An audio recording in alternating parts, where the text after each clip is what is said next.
Gone for it. It'll be 2. That'll be the 100 for sure. What a magnificent effort by Greg Chappell. Make that 100. Sensational century from James Brayshaw. And that's it. That's a great shot. Up go the arms of Matthew Hayden. That is the world record.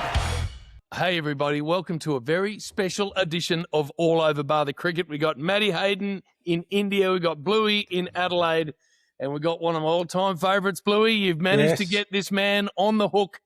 It is, of course, Greg Chappell, who I assume, GC, is also in Adelaide. Welcome to you. Thank you, Ray. Yes, I am in Adelaide. We're obviously in next-door rooms. Hey, thank you so much for coming on. I've had the great pleasure of speaking with you and about you so many times. So you know I'm not saying this just because you're here. You were my childhood hero growing up. And Blewie, they always say you shouldn't meet your heroes because then you get disappointed. Well, I haven't been when it comes to Greg Chappell. He's been a great friend for a long time and mentor and confidant and all the rest of it. And GC, how do we find you, mate? Are you healthy and happy? What's going on in your life? Yeah, very, very healthy, very happy. Settled back into Adelaide, been back here a few years now. Our youngest son and his wife and their 2 little boys are here, so a good place for us to be and very close to one of my favourite golf courses, so I can't complain. Geez, it didn't take you long to forget about us Queenslanders, did it, GC? I was back up there the week before last, Haydos, so I just keep checking in every now and then and make sure you're still around. And we had a great day for Jeffrey Thompson a couple of weeks ago, so it was a wonderful opportunity to catch up with a lot of people all at one time. Yeah, it was a little bit hot and humid for me though, Haydos. So I was starting to struggle with that humid weather. No one cares, mate. No one cares. GC, we're probably lucky to get you. It's Monday lunch here in Adelaide, and the golf course I'm sure you're referring to is Kooyonga and not Royal Adelaide, or it might be Royal Adelaide as one of your favourites, but you're normally out there a few times a week, and I think Monday mornings is normally one of those times. Monday morning is one of those times. I would have been finished well and truly by now, though, Louis, so I still would have been able to make it. But the course was closed to us old blokes today. The ladies had an event there this morning, so I may have to sneak out there for a while this afternoon. Have you broken your age lately, GC? Only on Christmas Eve. That was the last time I went. Oh, that's bloody good going. Hey, when I've driven up from the coast today, so I had 3.5 hours in the car to think about chatting to you, mate, and you're one of those ones where you don't know where to start. There's so much has happened in your sporting life and life outside of sport. You grew up in, arguably the most famous family cricket's spat out in this country. I want to ask you about following in your brother's footsteps, because Ian's quite a lot older than you and had played a lot of cricket for Australia before you did. I know with my brothers there was huge competition growing up with everything we did. So if Mark played footy and I played cricket, so we weren't competitive in that sense. But if he played cricket and was playing at a higher level than me for that long, I would have really cracked the shits. How did you go with that? Were you just proud of Ian, or were you looking at him the whole time thinking he's doing something I want to do and I'm not? Yeah, well, as you point out, he's 5 years older. So in the early years, it was a big gap. He's been my hero from day one, as long as I can remember. And as a kid, I followed him around everywhere. I wanted to do what he was doing. But, as a 10-year-old, he didn't want a 5-year-old hanging around. He wanted to play with mates his own age. So I reckon I was about 9 before he recognised that I was alive, let alone around. And he obviously ran out of mates about the same time, because all of a sudden I was invited to play in the test matches in the backyard. The bad news was that they were always Ashes test matches, and as the older brother, he was always Australia, and I had I didn't want to be beaten by my older brother, but I didn't really have my heart in winning for England. So it was a real challenge. But when I look back on it, a lot of the lessons that I learned in the backyard were so important. Not least of all, just learning to compete and learning to enjoy the contest, because I wasn't winning very often. So like a lot of kids, growing up, I dreamt of playing cricket for Australia, but all my mates did as well. So, I wasn't sure that it was a possibility. It was more of a pipe dream. But if I needed any inspiration, I just had to look at the bloke in the room next door because he was that step ahead of me. And so I would have been 13 when he got picked to play for South Australia. And I was 16 when he got picked to play for Australia. And each time that sort of, wow, if he can do it, maybe I can do it. Even though I couldn't beat him in the backyard. But the good news was he left and I became Australia and Trevor the England. Spent a few years learning to win. So I got a bit of balance in my youth. So talk us through those early days, GC, your transition into the Australian team. Yeah, I was pretty lucky in a lot of ways that, there was some talk that I could have been picked a couple of times before I was picked. I thought I was probably a bit unlucky to miss out on the tour to India with Bill Laurie's team, which turned out to be a very successful tour to India. But I would have sat on the bench for the whole tour. So I was lucky I didn't get picked, really. I stayed home and played a season of Shield cricket. And so I came into a side that had been on the downer but was just starting to come back. And I started in the same series with Rod Marsh and Dennis Lilly. We had people, Ian had just taken over as captain soon after I started. We had Doug Waters, we had Keith Stackpole. We had a pretty good side, the nucleus of a good side. So it was really good timing. Ian Redpath. I was lucky that I played my first Test match in Perth. I was made 12th man in Brisbane for the first Test match, which was probably a good thing because Australia got beaten in that Test match. But it gave me a Test match to sort of find my feet and sort of work out what went on around a Test match. So going to Perth, one of the best cricket pitches in the world, one of the best batting wickets once you get in. I was picked as the all-rounder in my first Test match. I batted at number 7 because obviously the batting they were a bit worried about. Terry Jenner had played in the Brisbane Test match, but he became 12th man in Perth and I played.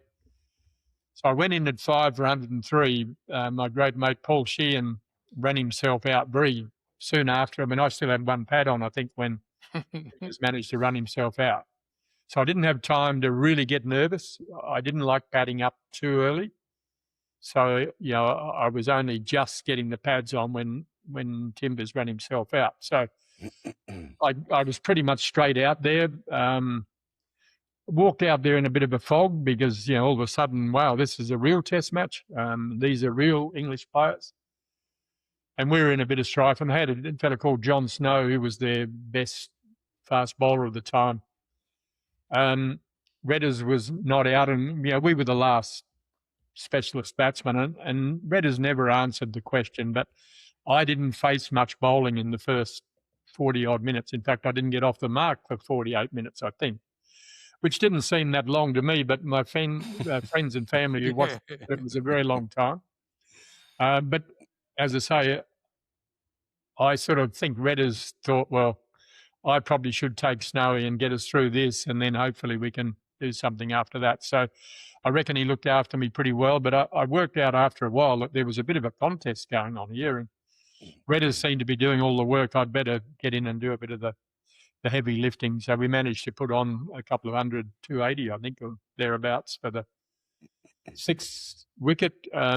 So I got away to a good start, which probably helped me a hell of a lot. I didn't have, so then I had a bit of breathing space. So I didn't make many runs in the next few Test matches. I got a 60 in the last Test match of the series, but that good start just gave me a little bit of time to get used to it and get going and slowly got into it. I don't care how well prepared you are. I mean, I'd played at that stage I played 4 or 5 seasons of Sheffield Shield cricket. I'd played a couple of years of county cricket in England, so I'd played a lot of first-class cricket. So I was pretty ready for it. So, mate, you then went with the Aussie team to England in '72, and that series is looked upon now historically as the series where that amazing Australian team really started. I think you had to win the game at the Oval to draw the series. and then from then on through to the late 70s, Australia, the team was just a juggernaut.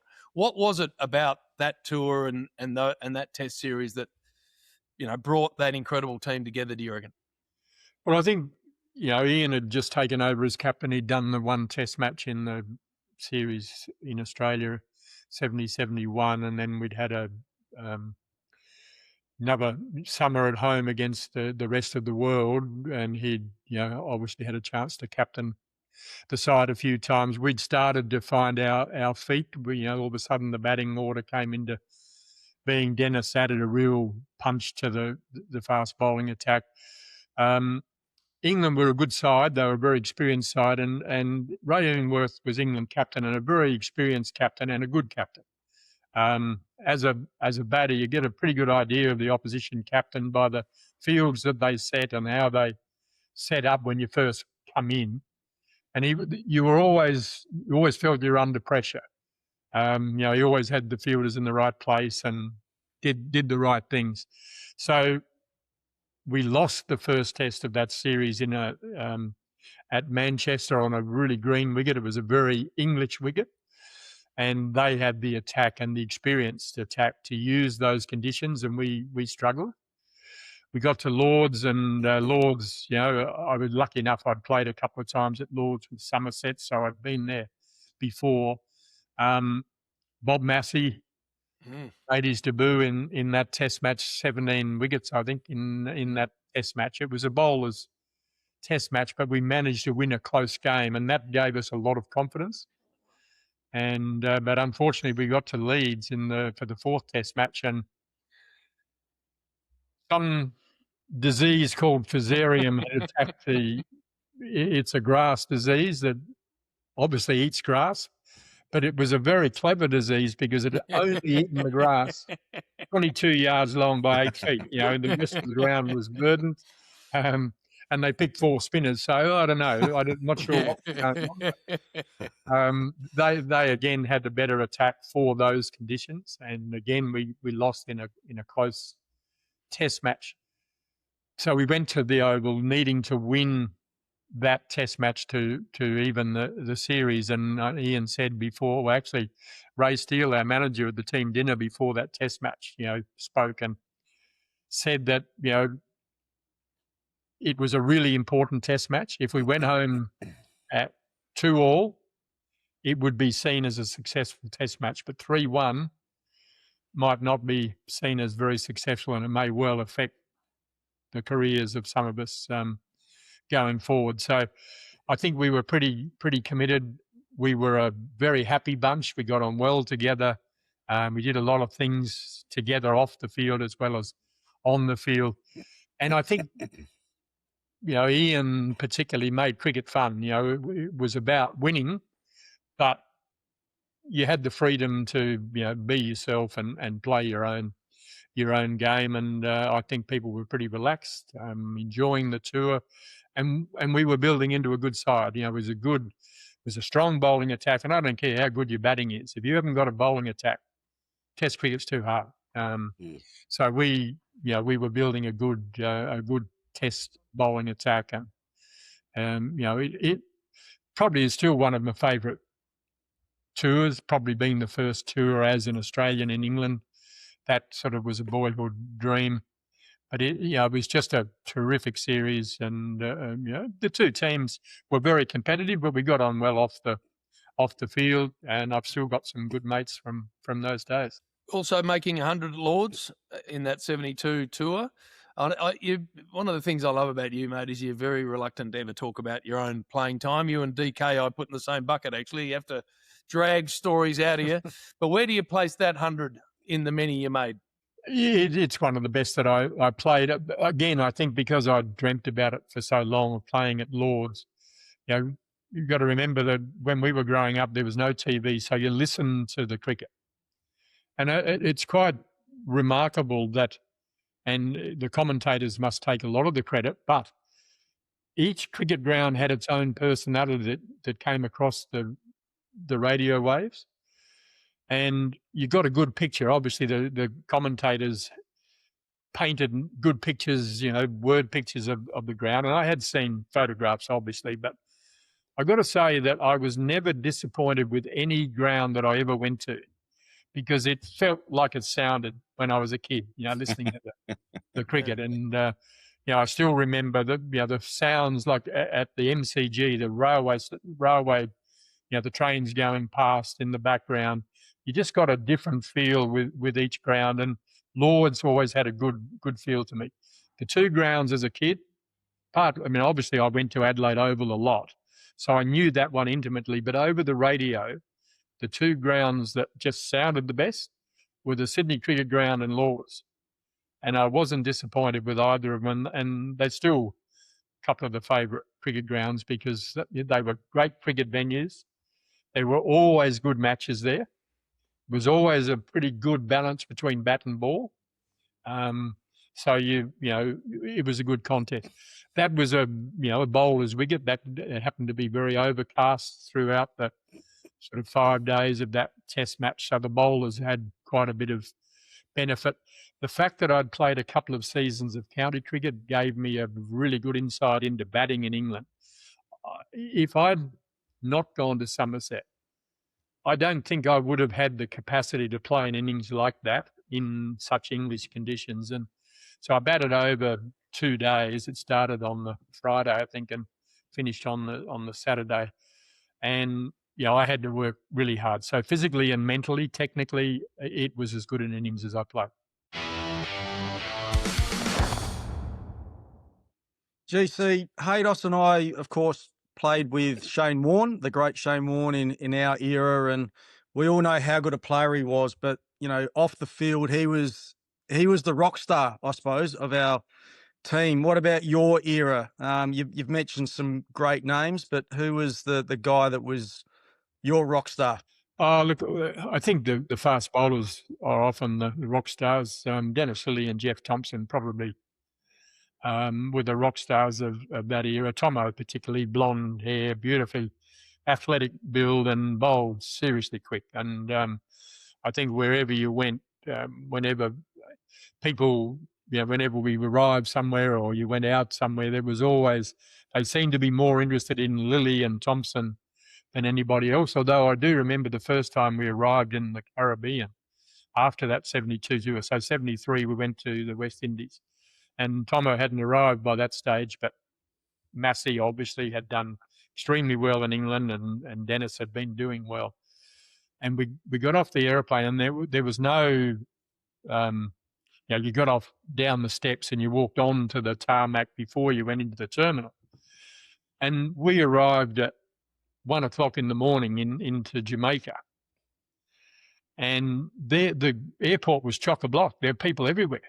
And as we were getting off the plane, you could hear all these voices sort of whispering to each other.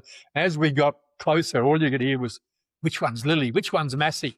And the West Indies, they wanted fast bowlers. They just wanted to know which one of the fast bowlers. And I think, if you had to pick one out of that era, Tomo was the one that stood out. He just attracted everyone's attention, and he was a rock star. And just Tomo being Tomo, what you see is what you get, and he's never been any different. And he was very popular wherever he went. GC, did radio ever prepare you for the sound of Croft holding Gardner Marshall? The whispering death, what does he sound like when he played against him?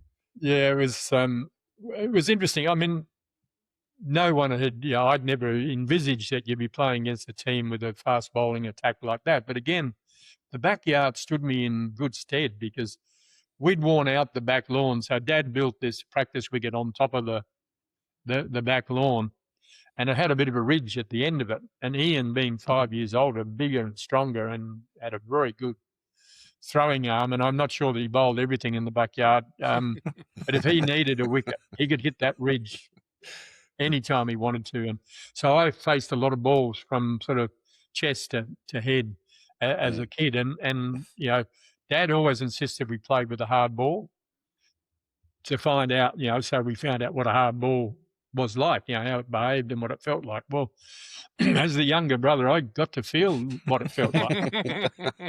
I copped a few, and Dad didn't give us any pads and gloves. And when I complained about but no pads and gloves. He said, use the bat properly and you won't need any pads and gloves. So I'd had a bit of practice. So when they did turn up, we had a bit of an inkling when we went to the West Indies in 73,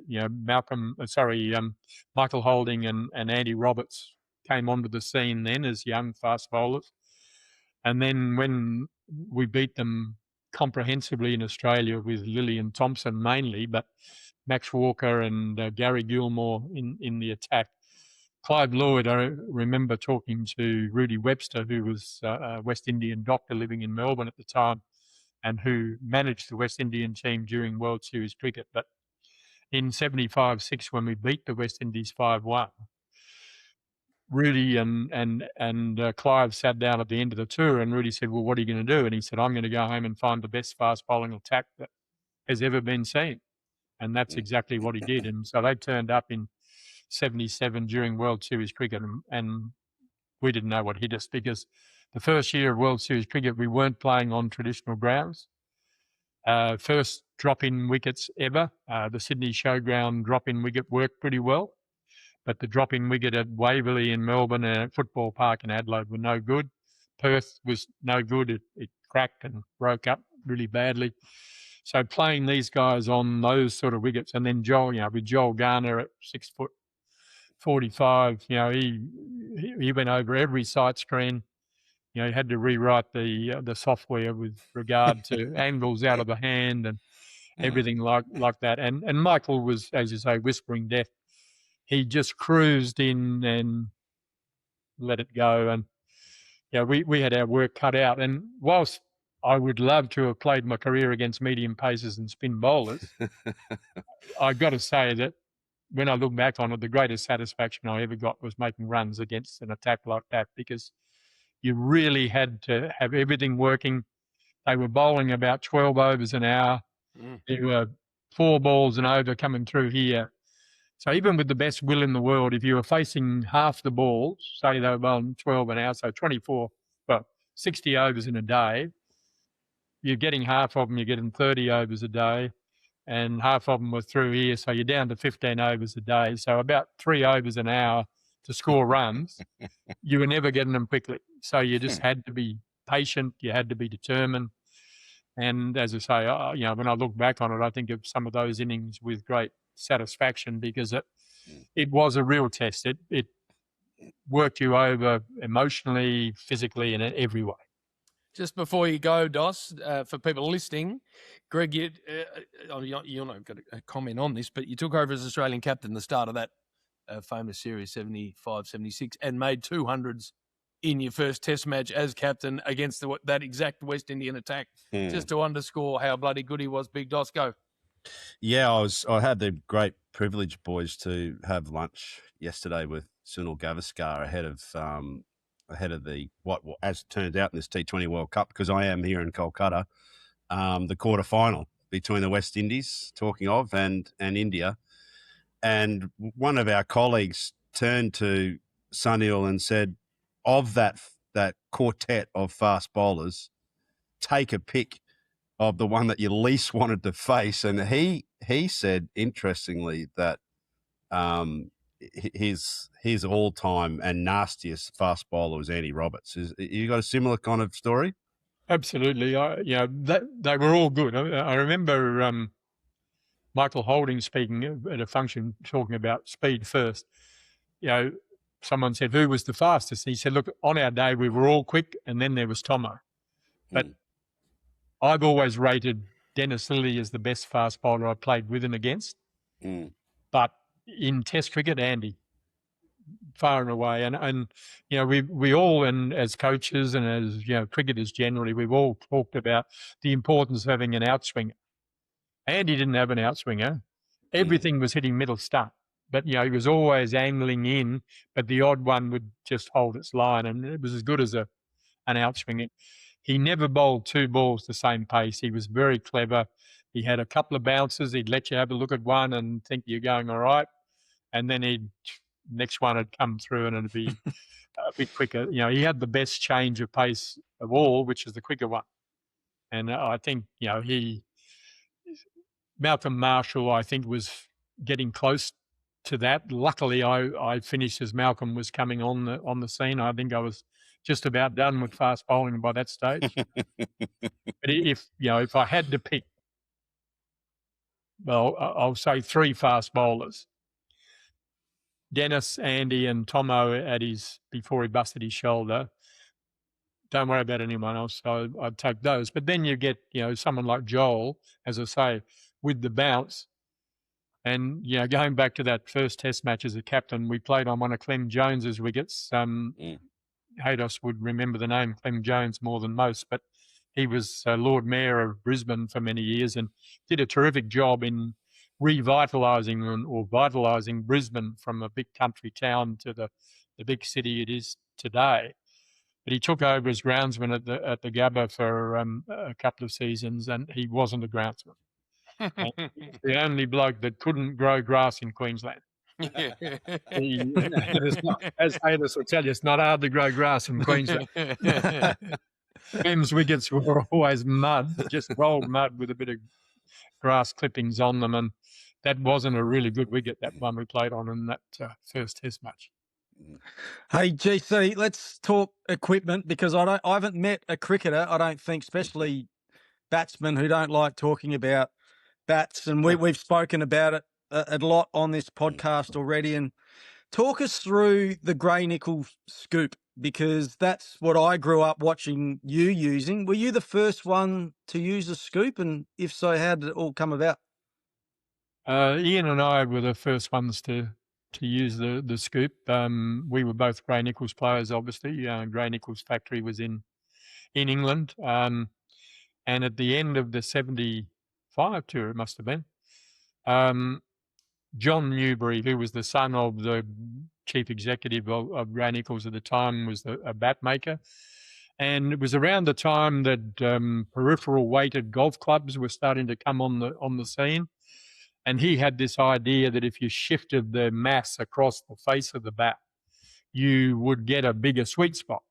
So obviously, the normal cricket bat had the V-shaped back. He just hollowed the middle of that out to spread the mass across the face of the bat. And it worked. I mean, there was no doubt that the scoop bats were the best ones that I used. They had the biggest sweet spot of all. And, all of Grey Nichols bats that I used were pretty good. But I think the single scoop, I'm not sure about the quad scoop and the rest of it, but the single scoop was far and away the best bat I used. So, GC, talk us through World Series cricket, because that came right when you were at your absolute prime. You had to carry the secret of that through a whole tour of England. We've all watched the How's That series and don't know how close to the actual truth all of that was, but I just remember looking at it thinking these blokes took this thing on, and it must have been bloody daunting to, pivot your career at such a big time for you. You were the Australian captain. How did all that? How do you think back on all of that now? Yeah, look, I often refer to the fact that I grew up in the old era when there was only one format: red ball, cream clothes, played in daylight with white sight screens and all of that. I went through the revolution and came out the other side into the modern era. So I was lucky to be part of all of it. It was a trying time. I mean, we obviously weren't getting paid very much. We weren't being paid very much respect either. I think, we were just treated as serfs, and you just go and play and we'll look after the rest. We tried to talk to the board, about tours, particularly of England. I mean, we found that we were crisscrossing the country in all different angles, back on ourselves a lot of the times, and we talked to them about, being a little bit more structured with the tours and travel and all of that sort of stuff. It was tough. I mean, guys were, we had a real job because, there wasn't much money in playing the game. The first tour I went to England on, 72, we got paid $1,200, out of which you had to pay tax and support a family back home. A lot of the blokes had to take leave without pay. It was pretty hard, and therefore, most people only ever did a couple of tours of England because they just couldn't afford to go any longer. I had teammates, Ashley Mallett being one, who was a journalist at the time. His employment, and it was Murdoch papers, they wouldn't give him time off, or if he took time off, he had to take it without pay. So it was pretty hard to get through a tour, for that long. I mean, again in '75, it was a 6-month long tour, and I think we got $1,500 for that tour. Our eldest son was 4.5 months old when I got home. It was pretty tough to justify continuing playing. So I'd been playing for 7 years at that stage, best part of. So when I was in Melbourne during the centenary test match, captain of Australia, I got a knock on my door at the Melbourne Hilton, as it was. And John Cornell and Austin Robertson Jr. came into my room and explained to me that here was an opportunity. Was I interested? And I had a real conundrum because I thought I liked the idea. I thought it had to happen. We had a couple of people approach us prior to World Series cricket, entrepreneurs who wanted to do some exhibition games outside of an Australian test season, so maybe in England, maybe in India. And each time there were 2 groups, one an Australian group and one Indian group. And both times we sent them off to the board, and the board showed them the door and said basically, no thanks, we're in charge. Ian had met with the board a couple of times as a captain. I'd met with the board at least once as a captain to talk about better conditions. And I mean, we were talking about thousands of dollars. We weren't talking about tens of thousands of dollars. We certainly weren't talking about millions. We were talking about a superannuation fund for the blokes who had played 20 test matches or more. So they'd made a reasonable commitment to Australian cricket and had taken some sacrifices to do that. So as I say, we were being paid $200 a test match. What we were talking about is almost dollar for dollar. So from 20 test matches onwards, you get another $200 into your superannuation fund. And they told us to leave. They weren't interested. Didn't have any money, they said. So it was actually started 75-6 against the West Indies. We played the Boxing Day test match in Melbourne and the Sydney test match back to back. The combined gate for those 2 test matches was over $1 million. So $1 million in those days was a lot of money. It had cost the Australian Cricket Board $2,400 to put us on the field for each of the test matches. So there seemed to be a bit of a gap. And John Cornell, as you know, came from Perth, was doing some management work with Dennis Lilly and Rod Marsh. So he was around the place. He was a business partner of Paul Hogan, was in television, was negotiating contracts with Kerry Packer for Hogan. So we knew him. When he turned up in Melbourne, I thought it was a great idea, but I said to him, look, I'm interested, but you go away and talk to everyone you have to talk to. And when you finish, come back and talk to me, because I'm not going to say yes or no. I certainly don't want you to run off the back of the Australian captain to go and talk to other players. So you go and sign everyone you need to sign and then come and talk to me. So next I heard from them was when we were in New Zealand before we went to that first conversation was in New Zealand. The second one was in Melbourne. And it was interesting. I'm sitting on the team bus and I'm looking around and I'm thinking, I wonder who else has been spoken to. I didn't talk to Ian about it. I spoke to Judy, my wife, obviously. I didn't speak to my parents, didn't speak to anyone other than my wife about the approach. And as I say, sitting on the team bus, looking over at Doug Waters thinking, I wonder if they've spoken to him. And Ian, well, I'm assuming, Ian wasn't on the bus. Ian had retired. Yeah. So one of the great stories was Ian was in Sydney. We were in England on the 77 tour of England, and Kerry rang him up and asked him to come in. And were sitting there talking about, World Series cricket, and, to Ian, you'll be captain of the Australian team. And Ian said, well, hang on a sec. And he said, hadn't you better speak to Greg? He's captain of the Australian team. He said, what do you think this is, a democracy? And he said, well, Ian said, do you mind if I at least give Greg a ring before any announcements are made? So he rang me and I said, mate, it's all yours. You're the captain of this team. You should be captain. But it was something that had to happen. It was something that I don't think any of us really knew what was happening. I don't think Kerry really knew, because Kerry's real aim was to get the television rights. He had already spoken to the board twice about getting the TV rights, and they'd knocked him back, even though he was offering a lot more money than the ABC was paying at that time.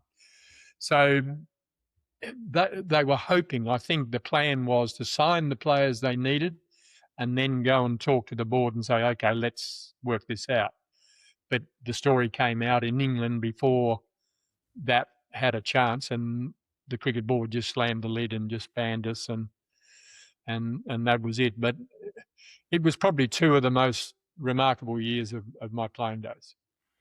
Greg, we've come forward, another 20 years from that. So 1997 was the formation of the ACA in Hull, and what that did reveal is similar to your comment around the gate take and what you were getting paid. I think it was something in and around when the books were revealed that cricket players were receiving 2% of revenues, or maybe a fraction over. Then it got negotiated. Blue, I think it was 21% in the early doors of that. So, I mean, my career was, and Blue's was the same as well. We were right at that front line, where contracts went from $100,000 to go on an Ashes tour, not $50 a day. So it's still a lot of money, but it was very semi-professional in those times as well. And then it just all of a sudden kicked into gear and went to, pays that were in the hundreds of thousands, or in fact even millions, because of that shift in gear for Cricket Australia.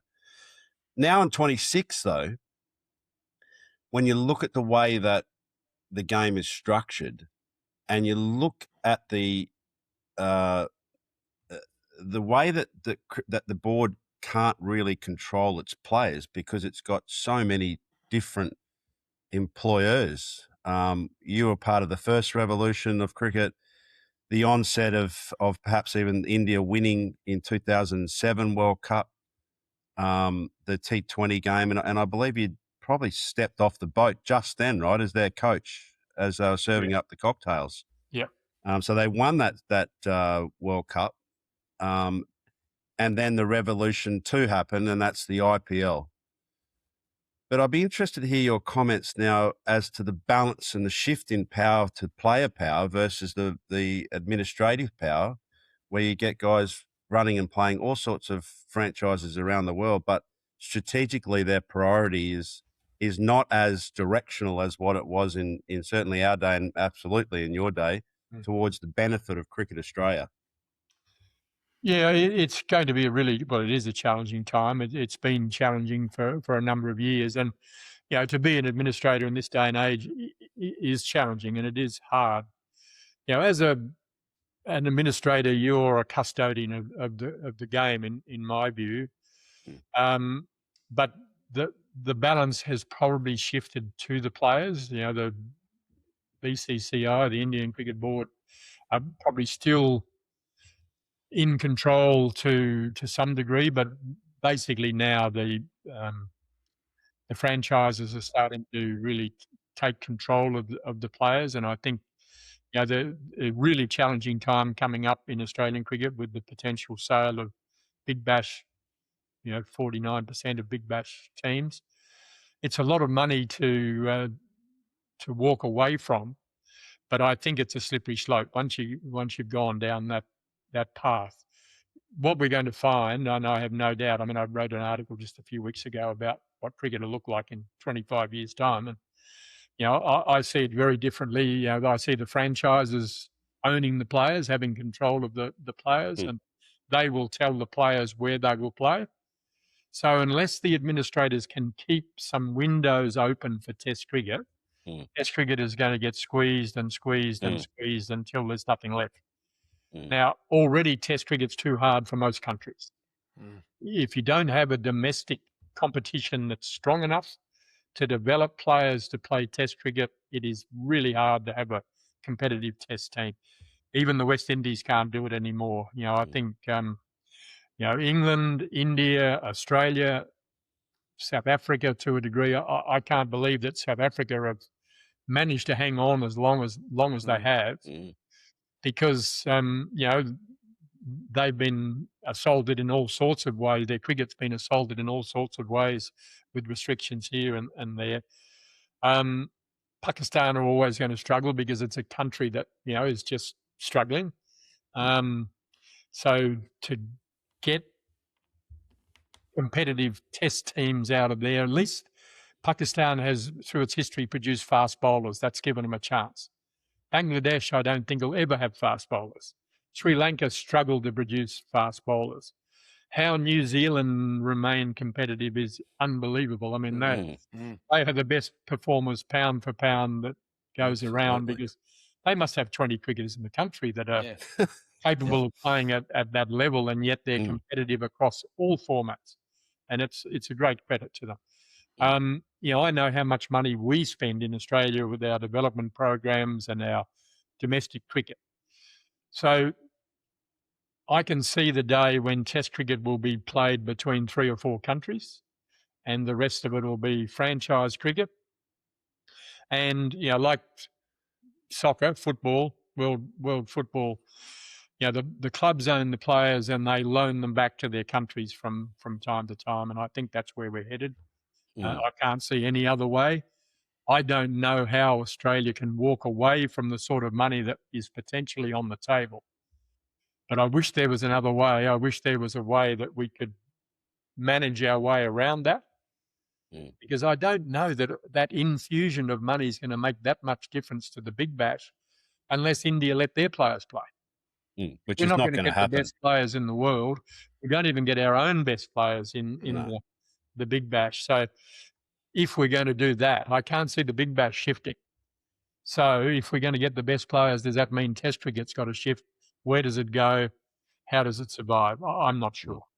What I hear, Blue, is that GC is asking JB to open up his very large checkbook and start writing. That's what I hear. I wish that were true. GC, I love talking technique with you. We've done it for years. And when young fellas talk to me about their batting, I always point them in your direction. I say, get on YouTube and watch how Greg Chappell set up at the crease, how his feet, his knees, his hips, his shoulders were so side on, and it allowed the bat to come down on the line of the ball for so long. And that's why over 15 years he was able to average in the mid-50s in Test cricket. You must look at some of the techniques that batters are using in 2026 and just shake your head. All this left hip flaring to mid-wicket, the bat wafting across the line of the ball. I don't know why young people are batting this way. Have you got a theory on 18, 19-year-olds thinking that's the right way to face a red ball? Batting's changed inexorably since the days when I played. I mean, it's 40 years ago since I played Test cricket. So the world has moved on. Cricket, because we were largely playing red ball cricket and pitches had a little bit in it, you had to get close to the ball. And because our bats didn't have a very big sweet spot, you had to get really close to the ball to make sure you hit the ball in the middle of the bat as often as possible. Therefore, the legs were really important to go from one position to a more optimal position for that particular delivery. It was all about footwork and the lower half. It has become a power game now, and it is all about the upper half. Now, players are bigger and stronger and fitter than ever before. The bats are much more forgiving. You couldn't play 20-over cricket the way it's played today with our bats. If you missed the middle of the bat with our bat, it wasn't getting out of the infield, let alone the outfield. So you couldn't play 2020 cricket in this manner with our bats. If you left our bats in the dressing room and gave the modern player a choice, they'd never be picking up our bats. The players know that if they get a decent piece of the ball, if they swing it hard enough, it'll get out of the joint most of the time. So power has become a very big asset for young players. And, we're talking about the West Indies before. West Indies, still got plenty of talent. They've got good players coming through. They perform well in the Under-19 World Cup again. Talent's not their problem. It's just they haven't got the infrastructure to be able to produce the test teams that they once did. There's no money. There's no big businesses and so on to be able to pay the sort of money. So power is a real asset, and players are developing powerful shots. I can't help most modern batsmen because what I would talk about is not a saleable asset in the modern game. It's all about power. It's all about getting the front leg out of the way and just being able to swing. I still see some blokes who hit cricket shots. Largely, Aiden Markram. Sorry, Aiden Markram is Markram is one top of mind. There's a few around the Big Bash that I see still playing cricket shots. But I mean, I watched a game during the summer, and I don't think there was one batsman who intentionally hit the ball on the ground once during that game. I mean, somebody once said to me, "Oh, mate, you'd make so many runs with the modern day bat," and I said, "Well, maybe not." The temptation with the modern bat is that you do take the aerial route. Unless I was absolutely certain that I was going to hit the ball in the middle of the bat or pretty close to it, I wasn't going in there because I couldn't afford a miss hit because it was generally out. So it's a different game.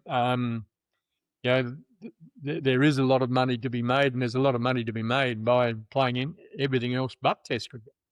So I think a lot of players are still focused on red ball cricket, but there's a hell of a lot that are growing up.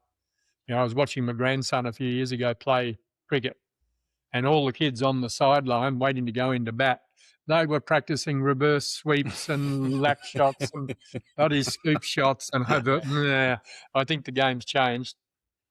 Yeah, but GC, and I'm experiencing that now with my 9 and 11-year-olds, especially last summer. They were practicing the old lap shots and what have you. But having seen the Test match summer just being completed, the Ashes, of course, was won by Australia. You wrote a great article, GC, on what you saw from batters from both sides. We saw 2 Test matches that were won within 2 days, which is just unheard of. So in terms of Test match cricket, I know largely you've spoken more about probably T20 cricket, but in terms of Test match cricket and technique and I suppose the lack of wanting to bunker down for any period of time. I mean, how did you see the way that cricket, even in this country, has gone in the last 4 or 5 years?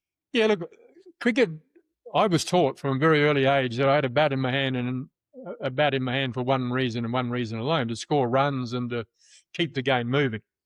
So it was always about, going forward and trying to win the game. I mean, Bazball, I know that they didn't invent the name Bazball, and I don't think McCullum's all that taken with the reference to Bazball.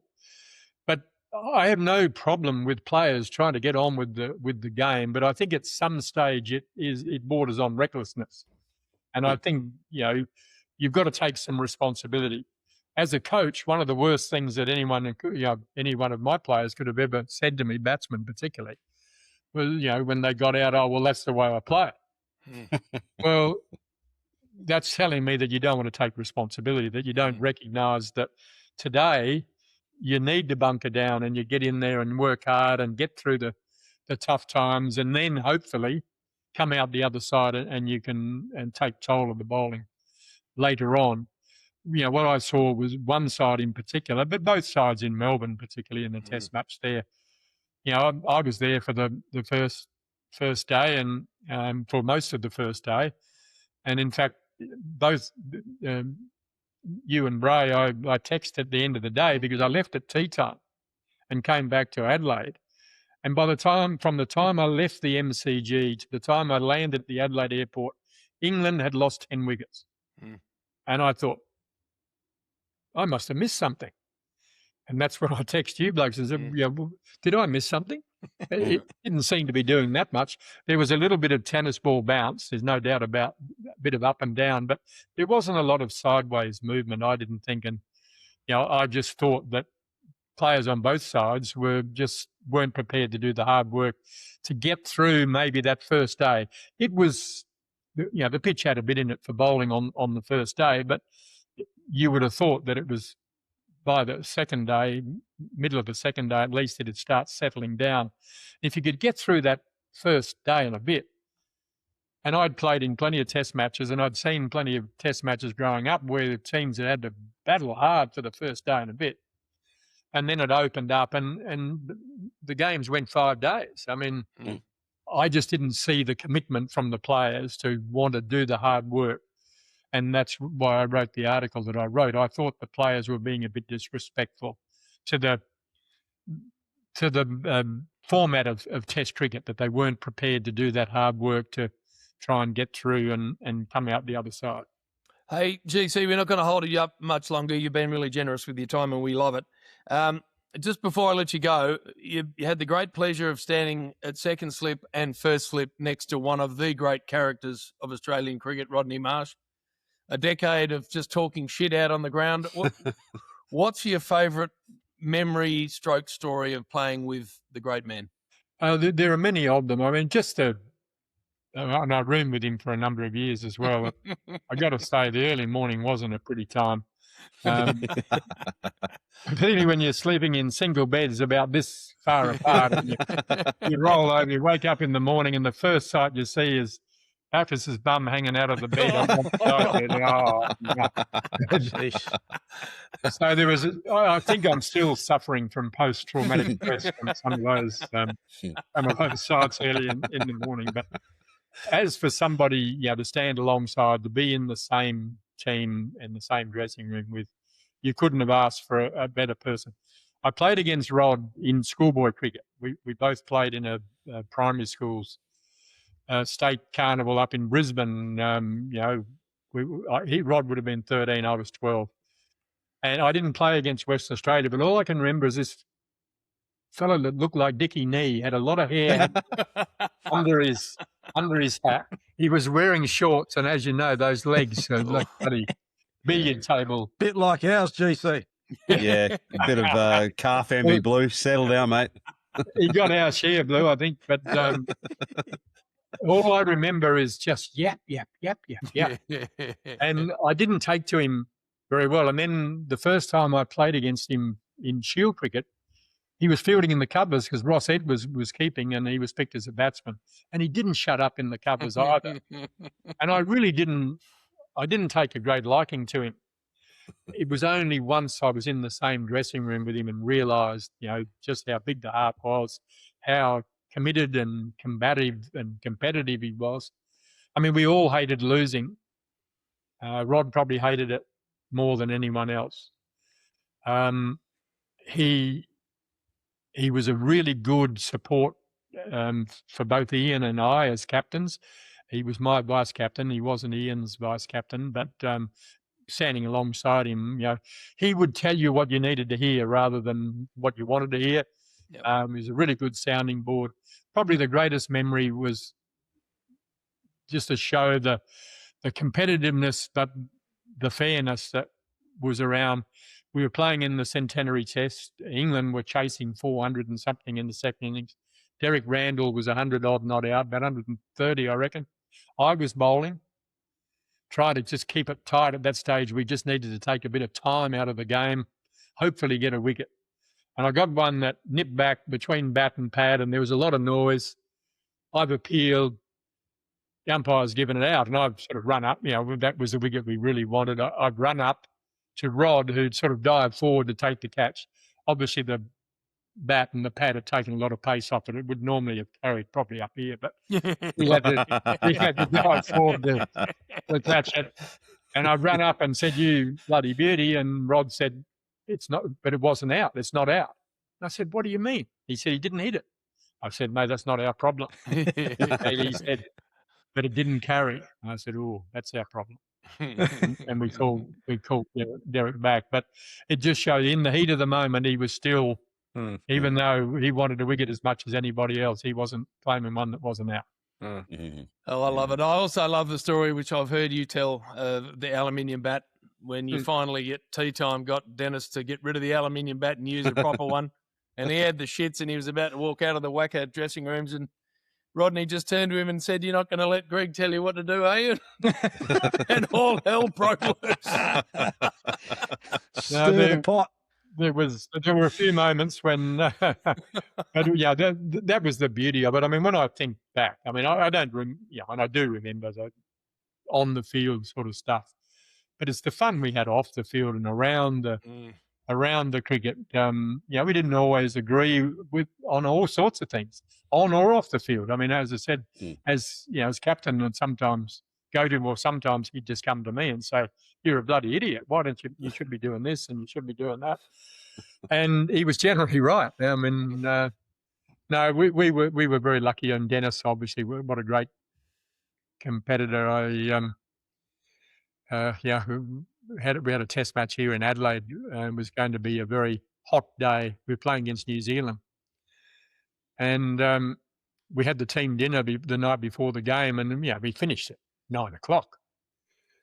And I said to him, "What are you doing?" And he said, "I'm going to bed." I said, "Mate, you can't go to bed at 9 o'clock. I mean, you'll be awake half the night." I said, "We should go out and have a drink and fill in a bit of time. We can't." Anyway, he said, "Oh, but I've got to bowl tomorrow." I said, "Don't worry, we won't be bowling tomorrow. If I win the toss, I'm batting.